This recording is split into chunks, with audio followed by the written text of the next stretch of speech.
নমস্কার। আজকের আমাদের অঙ্কের প্রশ্নটি হলো, একটি বিদ্যালয়ের অষ্টম শ্রেণীর বার্ষিক পরীক্ষায় ১০০ জন ছাত্রের গড় নির্ণয় করার সময় ভুলবশত একজনের নম্বর ৫৬ এর স্থলে ৬৬ ধরায় গড় পাওয়া গেল ৫০। প্রাপ্ত নম্বরের প্রকৃত গড় কত? আমরা অঙ্কটি এভাবে করতে পারি। ১০০ জন ছাত্রের গড় নম্বর ভুলবশত ৫০। ১০০ জন ছাত্রের মোট নম্বর ভুলবশত, এটা লিখে দেওয়া ভালো, ১০০ গুণ ৫০ সমান ৫০০০। ১০০ জন ছাত্রের প্রকৃত মোট নম্বর, যে ৫০০০ নাম পাওয়া গেল মোট নম্বর ১০০ জন ছাত্রের, তার থেকে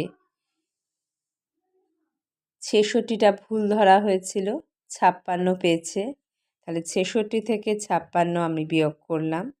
কত পার্থক্য দেখে নিলাম, ১০ পার্থক্য এদের মধ্যে।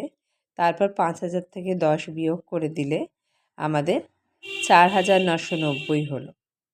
তাহলে ১০০ জন ছাত্রের প্রাপ্ত নম্বরের প্রকৃত গড় কি? না, ৪৯৯০ থেকে ১০০ ভাগ করে দিলাম। ৪৯৯০কে ১০০ দিয়ে ভাগ করে দিলাম। তাহলে আনসার এলো 49.90।